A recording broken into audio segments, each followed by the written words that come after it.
Nous allons vous montrer ici comment procéder à une injection de fichiers.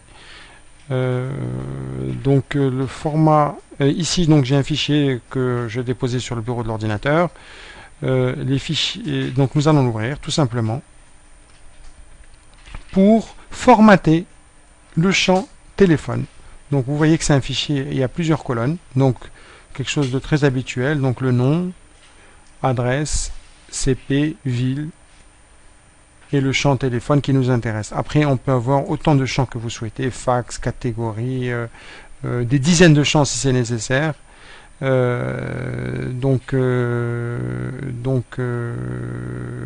dizaines de champs qu'on va pouvoir après afficher sur le script de l'agent. Donc, comme je vous ai dit, on va formater le champ téléphone. Donc, je sélectionne la colonne téléphone. Je fais donc CTRL F. Dans le champ téléphone, il faut tout simplement enlever les plus, les espaces et les parenthèses. Donc, je vais mettre remplacer. Donc, j'ai bien sélectionné la colonne, toute la colonne téléphone avant. Je fais donc remplacer plus, rechercher plus et remplacer par rien du tout. Voilà. Il m'a enlevé les plus sur 6000, les 6000 enregistrements que nous avons dans ce fichier. Donc, les 6000 lignes. Même chose, nous allons remplacer la parenthèse de gauche par rien du tout. Remplacer tout, il a remplacé, vous voyez bien que la parenthèse a disparu. La parenthèse de droite également, voilà, remplacé par rien du tout. Voilà. Alors, pour l'espace, il faut supprimer les espaces. Alors, comme c'est pas un espace, la codification de l'espace n'est pas forcément reconnue par la fonction remplacer. Donc nous sommes obligés de rentrer dans cette cellule, de sélectionner un espace comme ça. Voilà. On va le copier. Ensuite, je resélectionne ma colonne. CTRL F. Remplacer. Je colle l'espace ici pour qu'il le recherche et je le remplace par rien du tout. Remplacer. Et voilà. Donc, mon champ téléphone est au bon format. Alors maintenant, vous voyez, j'ai un indicatif 33. C'est valable pour la Belgique, 32, pour l'Espagne ou l'Allemagne ou n'importe quel pays. Et vous gardez l'indicatif. L'essentiel, c'est qu'il n'y ait pas de plus, qu'il n'y ait pas de parenthèse, que ce soit l'indicatif plus le numéro, attaché avec le numéro de téléphone sans aucun espace. Et comme je vous l'ai expliqué tout à l'heure, on peut avoir d'autres champs, peu importe, avec toutes les informations que vous souhaitez, et on pourra après les réafficher dans le script au niveau de l'agent. Voilà. Après, vous n'avez pas besoin de rajouter des champs pour des informations que l'agent va qualifier par la suite. Ça, c'est à faire au niveau du script. Il faut contacter notre support, nous envoyer le script que vous souhaitez mettre en place, et notre support paramétrera votre script afin que les agents puissent y saisir dessus toutes les informations à récolter. Donc nous allons maintenant tout simplement enregistrer ce fichier sous un format spécifique, donc enregistrer sous autre format, et nous allons l'enregistrer au format texte séparateur tabulation, celui-ci, format texte séparateur tabulation. Donc je vais l'enregistrer sur le bureau. Et donc je vais l'appeler injection démo.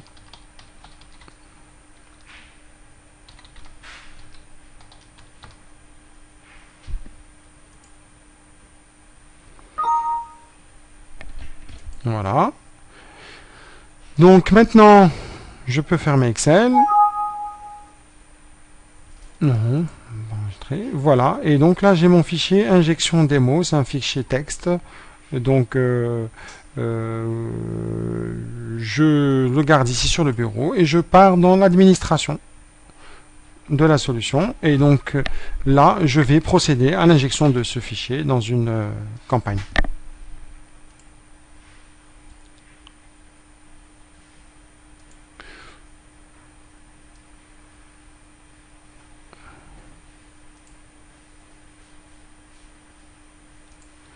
Donc, je vais dans je suis parti donc dans liste. Pour injecter, vous voyez dans votre menu ici, vous avez donc le menu donc liste. Donc je rentre sur le menu liste et j'ai là on a pris un système. J'ai pris le cas où il n'y a encore aucune liste. Donc je vais créer une liste dans laquelle je vais injecter ce fichier.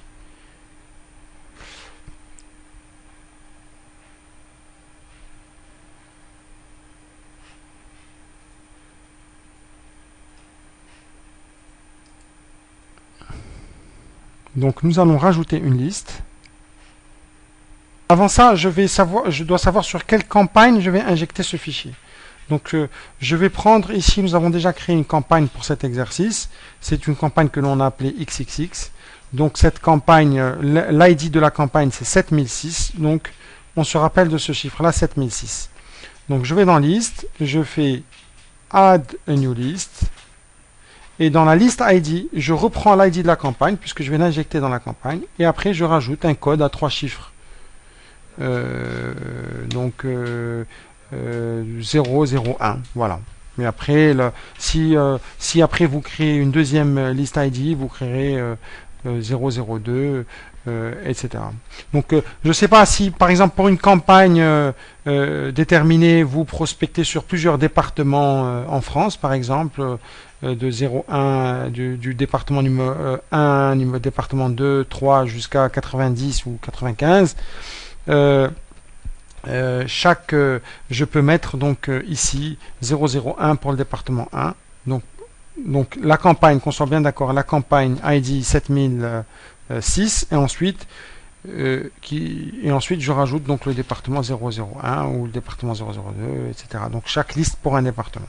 Donc voilà, je crée la liste 7006 pour la campagne 7006 001. La liste name, je vais l'appeler département, je vais mettre le nom de ma campagne. Donc ici la campagne je l'avais appelée XXX par exemple, et je vais rajouter le département 01 par exemple. Voilà. Liste description, on peut décrire ici, mettre un descriptif, je rappelle département 01, voilà. 01. Voilà. La campagne, je choisis la campagne à laquelle je vais attribuer cette liste. Et ici, ce qui est très important, je dis si cette liste est active ou pas. Pour l'instant, je la laisse en non active. N, je laisse N. Comme ça, le serveur ne numérotera pas dessus.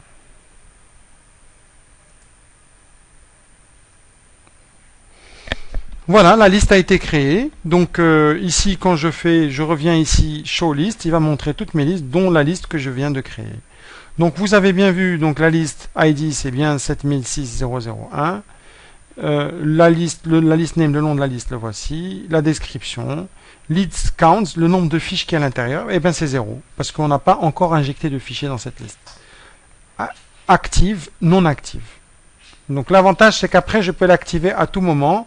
On pourra même après, vous pouvez même donner la possibilité à vos superviseurs ou administrateurs sur le site d'activer tel ou tel fichier en fonction des quotas qui vous seront déterminés. Donc on va donc rajouter le fichier que nous avons préparé tout à l'heure à cette liste. Donc nous cliquons sur Load New Leads ici, parcourir. Nous allons parcourir et sélectionner le fichier injection des mots que nous avons préparé. Ouvrir. Ici, on sélectionne la liste dans laquelle on veut injecter le fichier, donc c'est celle-ci. On sélectionne ici Custom Layout et on clique sur Submit.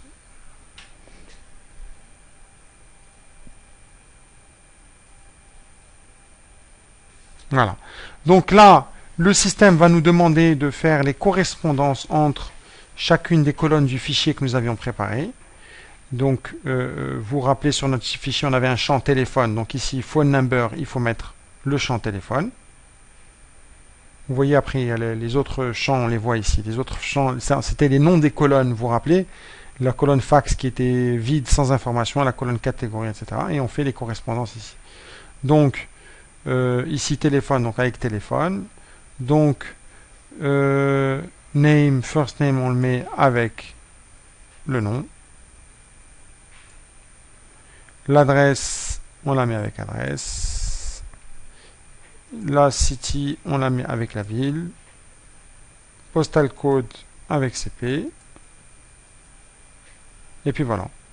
Donc est-ce qu'il y en a d'autres? On les a tous mis. Sauf fax et catégorie. Bon, je ne les ai pas joints parce que je fais pas de correspondance sur fax et catégorie parce que c'était des champs qui étaient vides.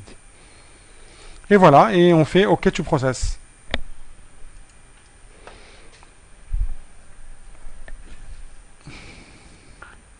Voilà, vous avez process file et done, good. Vous voyez ici, il y a eu un avertissement qui a été donné, donc il dit que c'était fait, done, good, 6000 injectés, avec une seule qui est en bas, qui n'a pas été injectée, qui correspond à la première ligne, qui correspond en fait au titre des colonnes. Donc là, vous avez vu à quelle vitesse l'injection a été faite, et même une injection de 10 000 ou 20 000 ou 30 000, 50 000 fiches se fait aussi rapidement que cela. Voire un tout légèrement plus rapidement. Donc en revenant sur campagne, ici, donc voilà la campagne que l'on a. Donc sur cette campagne par exemple, je clique sur la campagne et j'ai, vous voyez, la liste qui est attachée à cette campagne. Je peux créer d'autres listes pour cette même campagne, comme je vous l'ai dit. Donc une autre liste pour les d'autres départements par exemple. Et donc en cliquant, vous voyez sur cette liste là, je peux ici la mettre active et je la mets active.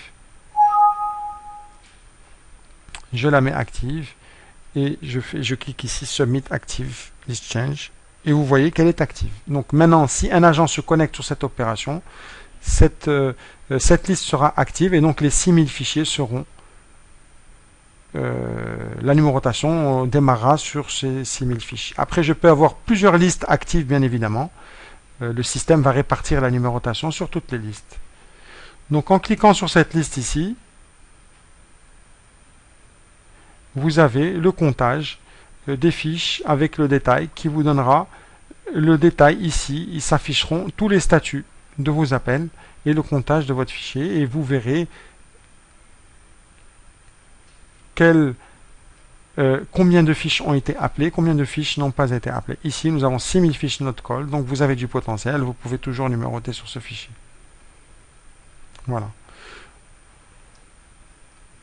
Je reviens ici sur l'onglet campagne.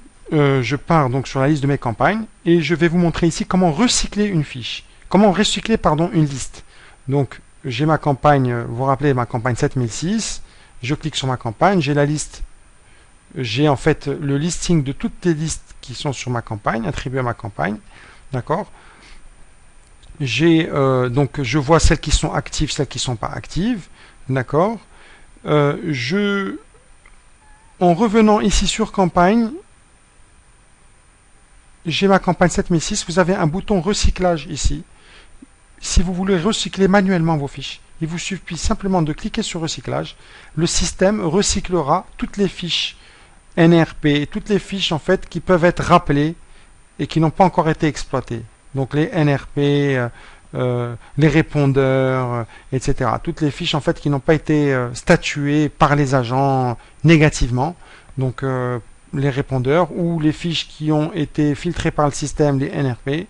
Donc je clique sur recyclage, il va recycler toutes les listes qui sont sur cette campagne et uniquement les listes actives. Voilà, je clique sur recyclage. Vous voyez, recyclage effectué avec succès.